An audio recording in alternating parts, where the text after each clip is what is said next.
Good evening to all of you. The Finance Minister has presented the budget for 2026-27. I have a brief opening statement, and then, if you wish, uh, we will take a few questions.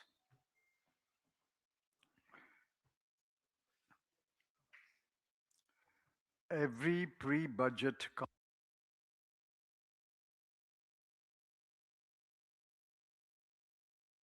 must be astonished by what he or she heard in the Finance Minister's speech to Parliament today. I accept that a budget is more than a statement of annual revenues and expenditure. In current circumstances, the budget speech must lay out a narrative that addresses the major challenges outlined in the economic survey released a few days ago.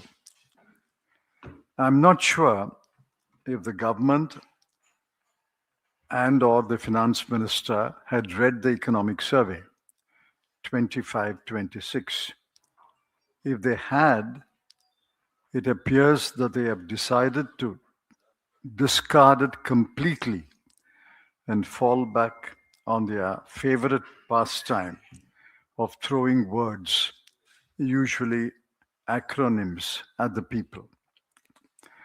I can count at least 10 challenges identified by the economic survey and many acknowledged knowledgeable experts. One, the penal tariffs imposed by the United States have created stress for manufacturers, especially exporters. Two, protracted trade conflicts that will weigh on investment. Three, the growing trade deficit, especially with China. Four, the low gross fixed capital formation, approximately 30%, and the reluctance of the private sector to invest it. Five, the uncertain outlook for flow of FDI into India and the persistent outflow of FPI for the last several months. Six, the agonizingly slow pace of fiscal consolidation and the continued high fiscal deficit and revenue deficit, contrary to the FRBM. Seven, the persistent gap between officially announced inflation numbers and the ground reality in terms of bills for household expenditure, education, healthcare, and transport.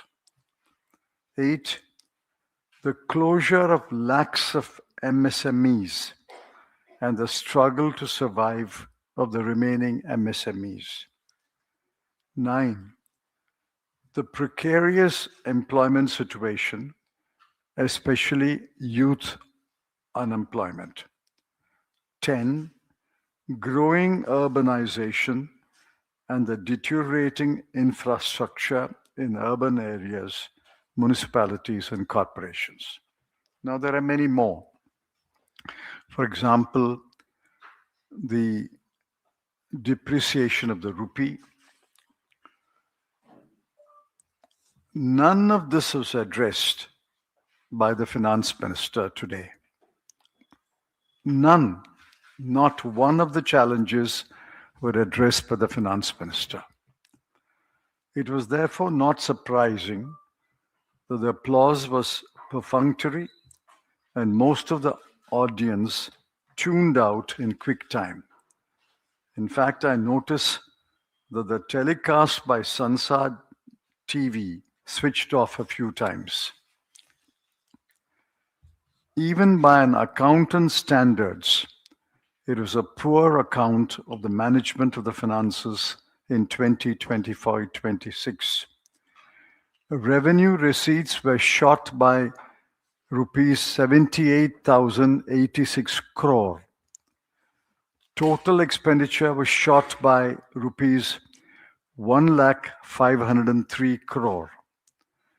Revenue expenditure was shot by rupees 75,168 crore, and capital expenditure was cut by 1,44,376 crore.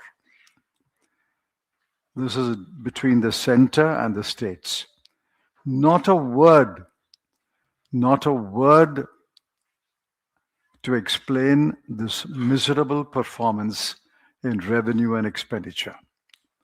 Actually, the center's capital expenditure has fallen from 3.2% of GDP in 24-25 to 3.1% in 25-26.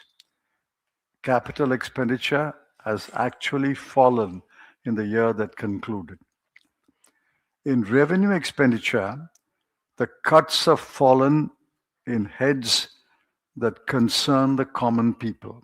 I'm giving you some examples. Rural development, 53,067 crore is a cut. Urban development, rupees 39,573 crore. Social welfare, rupees 9,999 crore. Agriculture, rupees 6,985 crore. Education, rupees 6,701 crore. Health, rupees 3,686 crore. Funds have been cut in crucial sectors and programs. Expenditure on the much vaunted Jal Jeevan mission, you can't believe this number, was cruelly cut from 67,000 crore to a mere 17,000 crore. 50,000 crore has been cut in one program. In 26-27, it has been boosted in the budget to 67,670 crore. But what credibility does the number have? From 67,000, you cut it to 17,000, and you boosted it back to 67,000 crore. These numbers have no credibility at all. After the months-long exercise, the RE of fiscal deficit has adhered to the BE at 4.4%. And the projection for 26-27 is that fiscal deficit will fall by a meager 0.1%, from 4.4 to 4.3. The revenue deficit will remain stationary at 1.5%. It's certainly not a bold exercise in fiscal prudence and fiscal consolidation. The most serious criticism of the budget speech is that the finance minister is not tired of adding a number of schemes, programs, missions, institutes, initiatives, funds, committees, hubs, etc. These are not my words. These are words in her speech. She has peppered her speech with schemes, programs, missions, institutes, initiatives, funds, committees, hubs. I counted at least 24. I leave it to your imagination how many of these will be forgotten and vanish by next year. Lastly, on part B of the speech, months after passing of the Income Tax Act 2026, that will come into force on April 1, 2026. The finance minister has tinkered with some rates. While the impact of the numerous minor changes has to be examined carefully, it must be remembered that the overwhelming majority of the people have no concern with income tax or income tax rates. As far as indirect taxes are concerned, the average person will be concerned with only paras 159, 160, and 161, where minor concessions have been given in personal baggage imported from abroad, and I welcome these minor concessions. Our verdict is that the budget speech and the budget failed the test of economic strategy or economic statesmanship. This is neither economic strategy nor economic statesmanship. Chidambaram जी, चिदम्बरम जी का बयान अंग्रेजी और हिंदी में दोनों आपको आपके WhatsApp और email में मिल गया होगा। तो अगर अभी आपके कुछ सवाल हैं तो आप हम पूछ सकते हैं, आपको मिल गया होगा, 1-2 मिनट में मिल जाएगा। अमिताभ।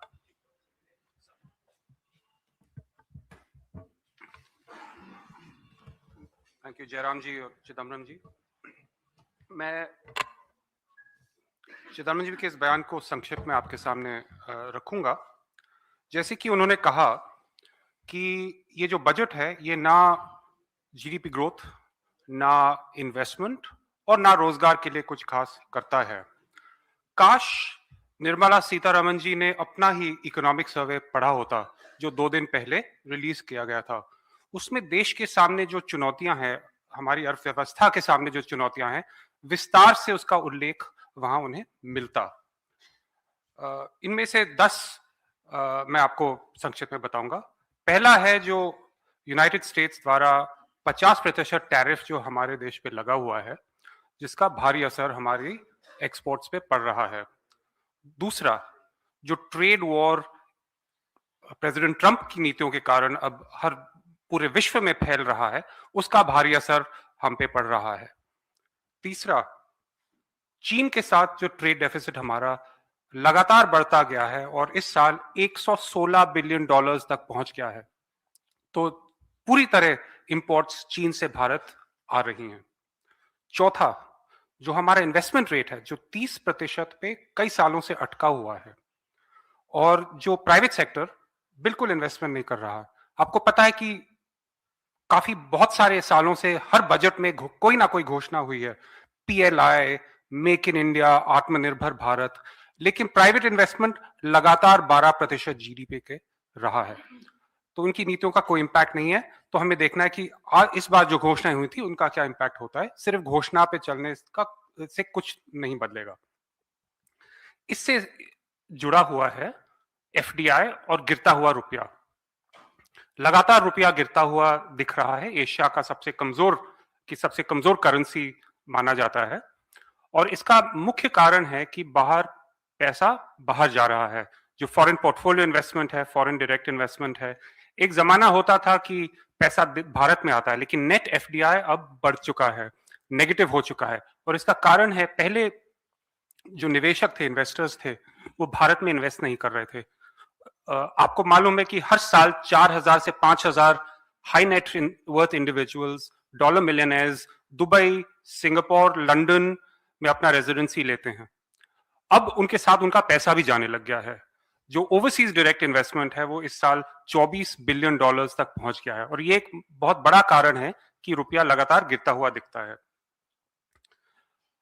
जो बजट अभी जो प्रेजेंट किया गया उसका फिस्कल डेफिसिट 4.4% है और ये जो 3% का टारगेट था उससे बहुत दूर है अभी भी। 7वां कारण है कि जो इकोनॉमिक सर्वे ने बताया कि जो इन्फ्लेशन रेट, जो ऑफिशियल इन्फ्लेशन रेट जो डिफ्लेटर के माध्यम से बताया जा रहा है 0.6% बताया जा रहा है और इसी के बल पे हमें बताया जा रहा है कि ग्रोथ रेट 7.4% है।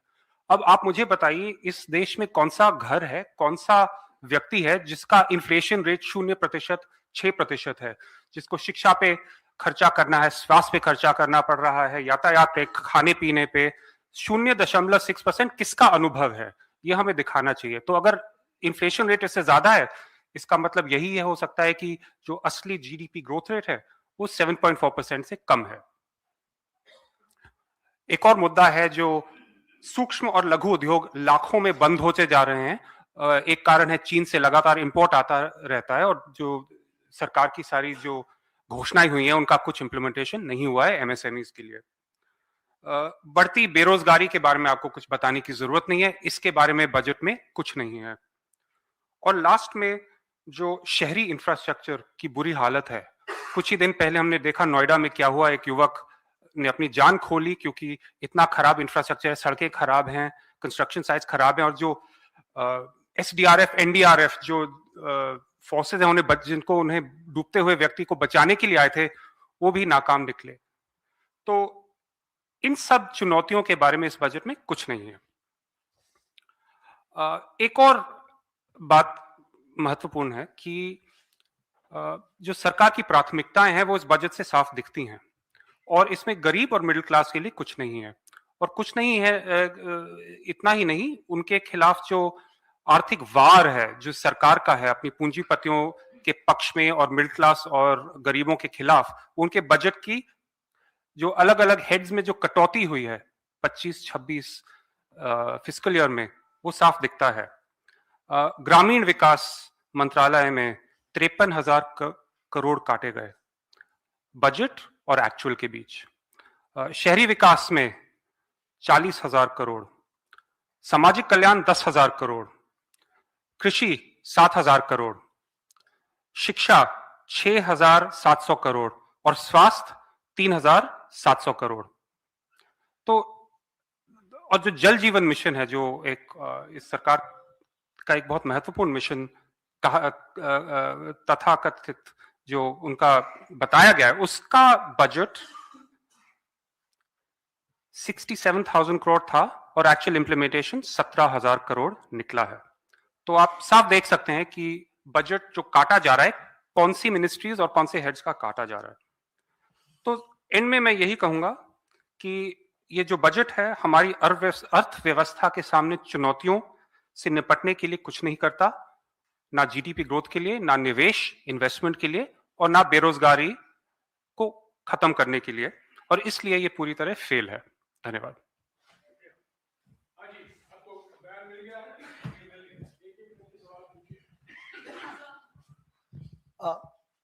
Sir, this is Prashant from Hindustan Samachar. Sir, after the budget presentation, Prime Minister Narendra Modi said that this budget is path-breaking reforms that have been carried out in budget, given open sky to the youth. And he said that India's role as the trusted democratic partner and trusted quality supplier of the world. What is your stand on it, sir?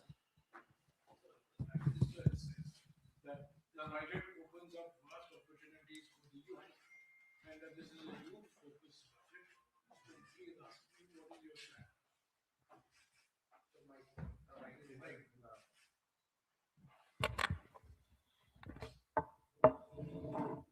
Now, given one example of last year's budget, they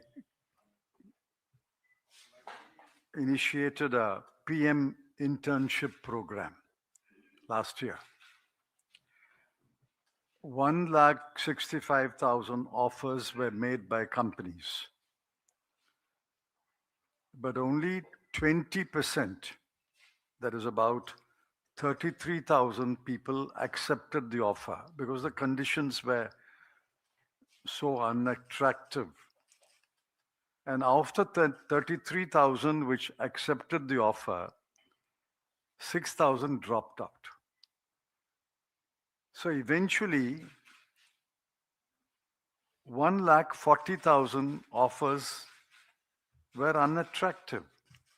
So he must tell us which sector, which job is available to the youth. The unemployment rate for youth unemployment is close to 17%. Therefore, where does this budget create jobs?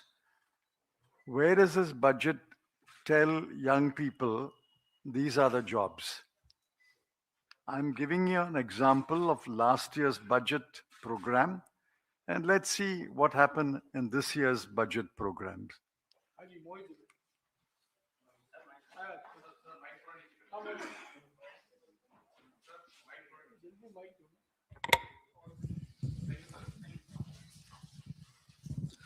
Good evening, sir.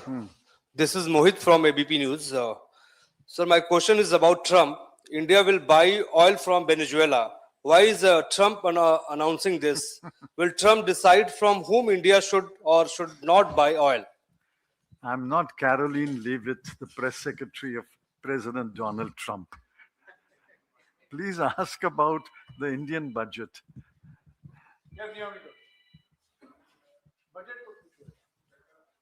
Sir,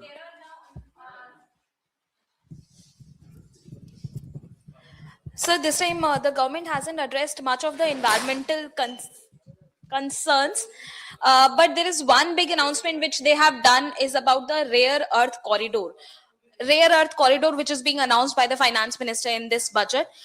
Kerala chief minister has expressed a concern regarding this, saying that it will give a push to the private portfolios, and also this is going to dilute the environmental clearances.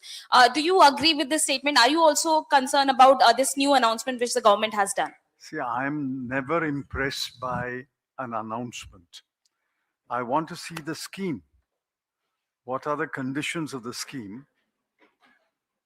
What is the amount provided for the scheme? And the technical data about the scheme. I don't want to comment upon an announcement.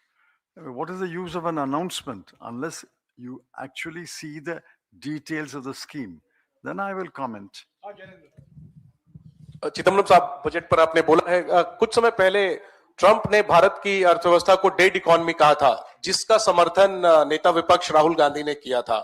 मैं आपकी राय जानना चाहता हूं आज के budget के light में कि आप भारतीय अर्थव्यवस्था को कैसे देखते हैं। क्या आपकी राय में भारतीय अर्थव्यवस्था डेड इकोनॉमी है?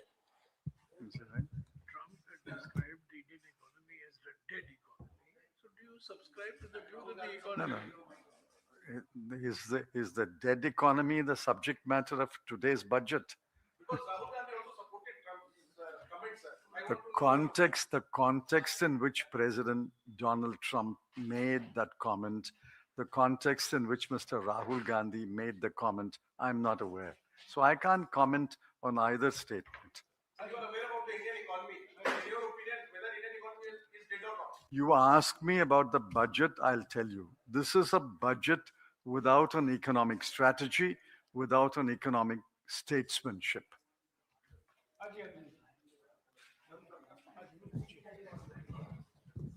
आज के बजट में सर, मैं दूर दराज गांव से आता हूं, तो गांव का व्यक्ति बजट से कुछ उम्मीद करता है। जब बजट आता है तो उम्मीद होती है कुछ आएगा। और आज 80 करोड़ का वो देश है हमारा जिसमें 5 किलो अनाज के लिए लोग पीड़ित हैं। अभी इस साल सरकार ने अनाउंस किया है कि टीसीएस और टीडीएस को कम किया है। किन के लिए? जिनके बच्चे विदेश पढ़ने के लिए जाएंगे। अब विदेश पढ़ने के लिए जाने के लिए तो वो 80 करोड़ सुपर वाले लोग हैं।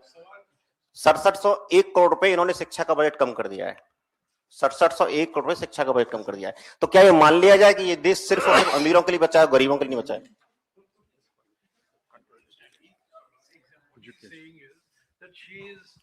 Facilitating youth to go abroad and study while not making adequate allocations for education. तो सवाल क्या है?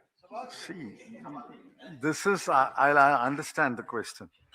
This is education, what the central government will spend on education. What this number I read, the cuts in the budget expenditure is about central government expenditure on education sector in India. Those who go abroad will go on their own money or on scholarship or on support from relatives or friends.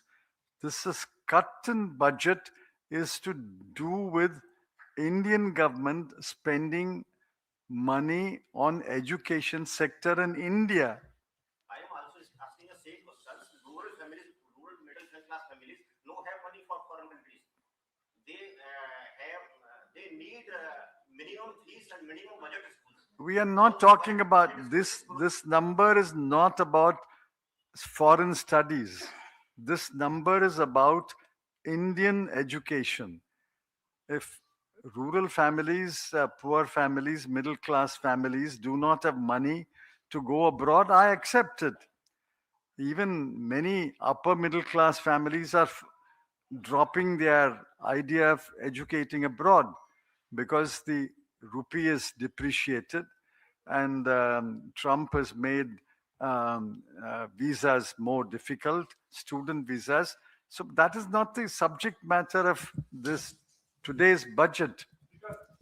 Sir सरकार की ओर से कहा जा रहा है कि जो जब से एनडीए सरकार आई है, मोदी सरकार आई है, डिफेंस के सेक्टर में यूपीए सरकार ने बहुत कम बजट रखा था, तमाम चीजों को ठीक तरीके से उतना मेहनत नहीं की, उतनी कोशिश नहीं की, लेकिन जब से मोदी सरकार आई है उसने डिफेंस सेक्टर में काफी बढ़ोतरी करी है, इंक्रीजमेंट किया है बजट में और डिफेंस सेक्टर को पहले से बहुत मजबूत कर दिया है.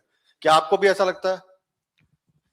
You are asking about comparative expenditure in UPA and comparative expenditure in NDA on the defense.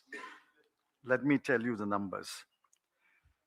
Defense expenditure as a total expenditure, as a proportion of total expenditure was 16% in 2013-14.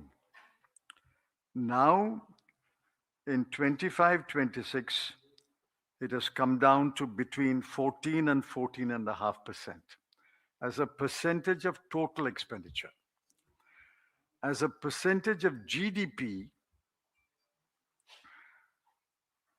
we had touched 2.25% or 2.3% in 2013-14. This year, it is just below 2%.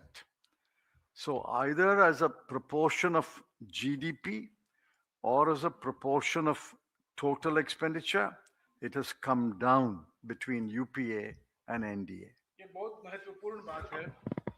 ये बहुत महत्वपूर्ण बात है जो अभी अभी चिदम्बरम साहब ने कहा है कि जो जीडीपी का हिस्सा है या कुल मिलाकर सारे सरकार का जो खर्च है जिसका उसका हिस्सा है, ये दो आंकड़े हैं. इस दो आंकड़े के अनुसार यूपीए में जितना खर्च रक्षा के क्षेत्र में हुआ था उसकी तुलना में एनडीए के समय कम हुआ है. समझ गए? जीडीपी का हिस्सा अगर आप लें या सारे सरकार खर्चा का हिस्सा लें और दोनों कार्यकाल की आप तुलना करें तो यूपीए के समय रक्षा के क्षेत्र पर हिस्से के अनुसार रक्षा पर ज्यादा खर्च हुआ एनडीए की तुलना में.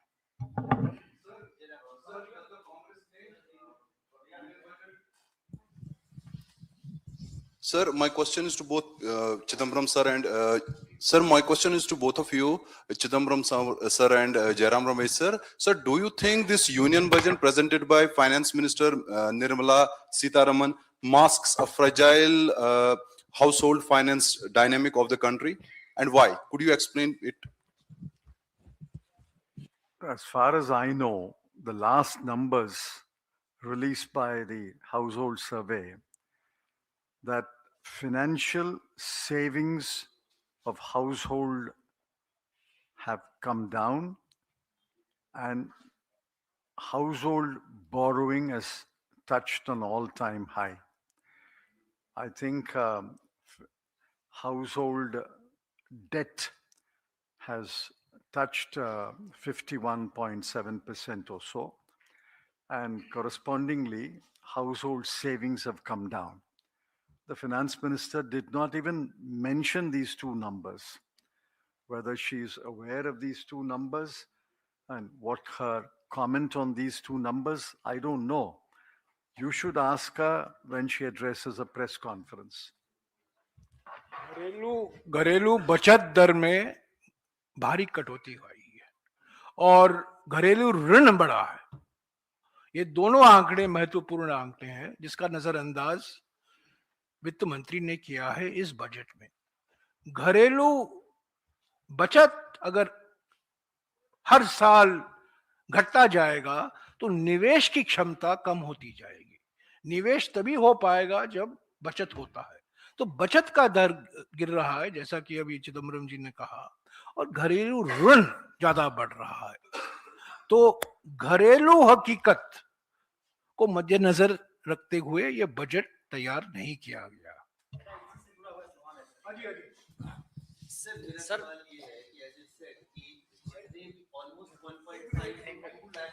budgetary cut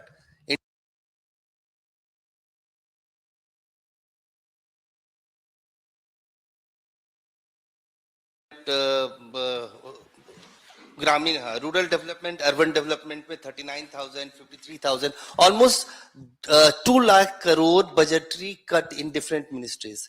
बट सरकार ने जो आज घोषणा की है उसमें जी राम जी बिल जो मनरेगा को रिप्लेस किया है, they have increased the budget of G Ramji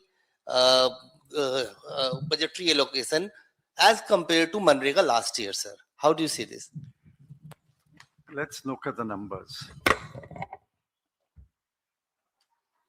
In Maganrega, last year, the budgeted expenditure was 86,000 crore, and the revised expenditure is 88,000 crore, a little more or less the same. On G Ram G, I mean, I don't know what G Ram G means. It is the substitute program for Maganrega. Where is the allocation? Allocation is what? Allocation is 95,000 crore. So on 86,000 to 88,000 crore, they provided an average employment of 50 days a year. Last few years, they are providing an average of employment for 50 days a year per household, after spending 80,000 crore. Now today, by spending 95,000 crore, how does the government promise 125 days? 125 days must require 2.5 times the last year's allocation. 50 to 2.5 is 125. So 88,000 crore must go up to almost 2 lakh crore before you provide 125 days employment. यही नहीं, एक और मुद्दा है, इससे जुड़ा हुआ मुद्दा है। ये बात सही है कि बजट में जी राम जी के लिए 95,000 करोड़ रुपया का आवंटन हुआ है, पर आप ये याद रखिए कि 60% खर्चा केंद्र सरकार की भागीदारी है और 40% राज्यों से आएगा। अगर राज्यों के पास धनराशि नहीं है, राज्य इस पर निवेश नहीं कर सकते, खर्च नहीं कर सकते, तो सरकार तो अपने मन में नहीं खर्च कर सकती। पहले से ही कहा है प्रधानमंत्री ने, 60-40 के आधार पर ये नया कानून लागू होगा, नया अधिनियम लागू होगा। मनरेगा में तो नहीं था, अभी तो 90-10 था, अभी तो 60-40 हुआ है।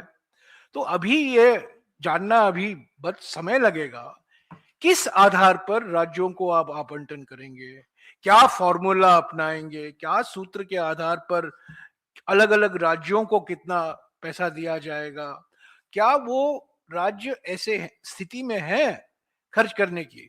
मिसाल के तौर से राजस्थान को इस नए अधिनियम लागू करने के लिए करीब 4,500 करोड़ रुपया अतिरिक्त इस साल देना पड़ेगा। क्या राजस्थान की सरकार के पास इतनी धनराशि है और सभी राज्यों के पास? तो ये सब आंकड़ों देना आसान है, बजट में एक आंकड़ा प्रकाशित करना आसान है, पर जैसा कि अभी चिदम्बरम जी ने कहा, घोषणा से मत जाइए, मुझे दिखाइए डिटेल क्या है, इस नए अधिनियम के डिटेल क्या है, राज्यों के साथ आपने मशवरा की है कि नहीं, किस आधार पर, किस फॉर्मूले के आधार पर, क्या सूत्र आपने अपनाया है कि अलग अलग राज्यों को इतना पैसा मिलेगा, वो डिटेल इस बजट में बिल्कुल है नहीं।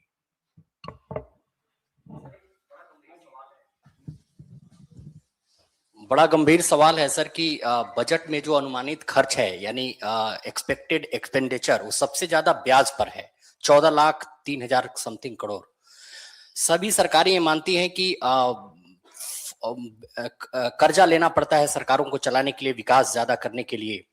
तो क्या कांग्रेस पार्टी और आप उसके पूर्व वित्त मंत्री होने के नाते इस विषय पर क्या मानते हैं सर कि कर्ज लेना और उसके बाद फिर जीडीपी से ही और लोगों के पैसे से ही ब्याज चुकाना?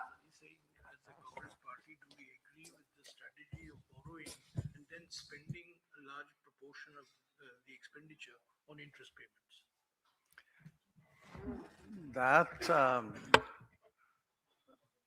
a too simplistic statement. As long as the debt to GDP is under control,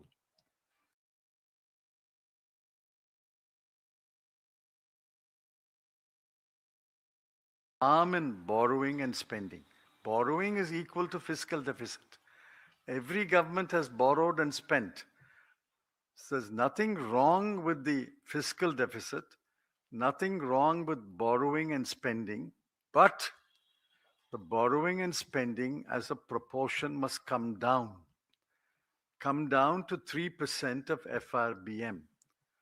Only in 2007-8, we achieved 2.5%, well under the FRBM limit of 3%.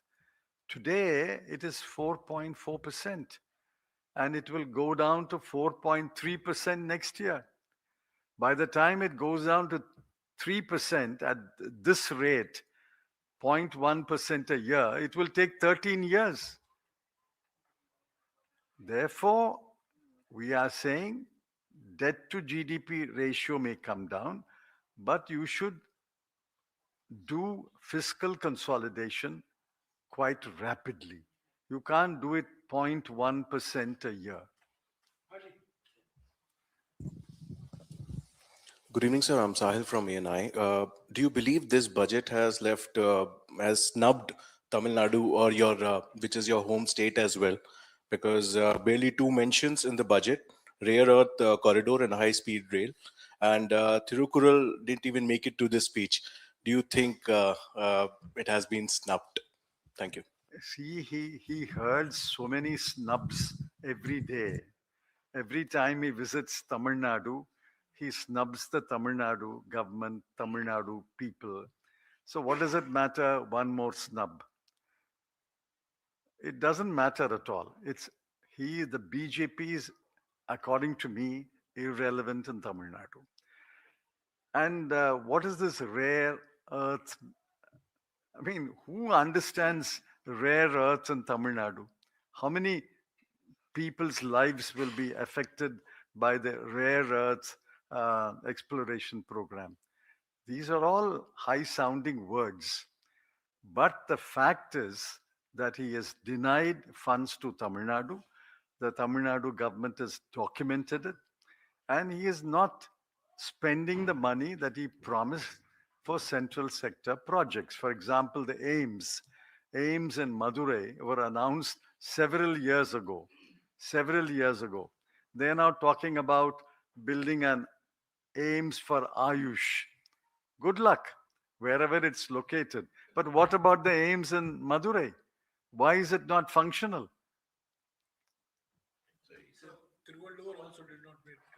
I mean, I'm on behalf of Thiruvalluvar, I thank them for not mentioning him. There has been no mention of Chabar port, though no funds have been allocated to Chabar port. Do you think that India is quietly bowing to under this US pressure? I don't know whether the defense budget has a line entry on Chabar. I don't know. I have not read every line of the defense budget. I don't know. But it's possible you are right. Have you read the defense budget line by line? It's sad. It's sad if Chabar, which means they are succumbing to somebody's pressure. If you are right in your statement, the government of India is succumbing to somebody's pressure. Thank you. Huh? I don't know that. Which means they have succumbed.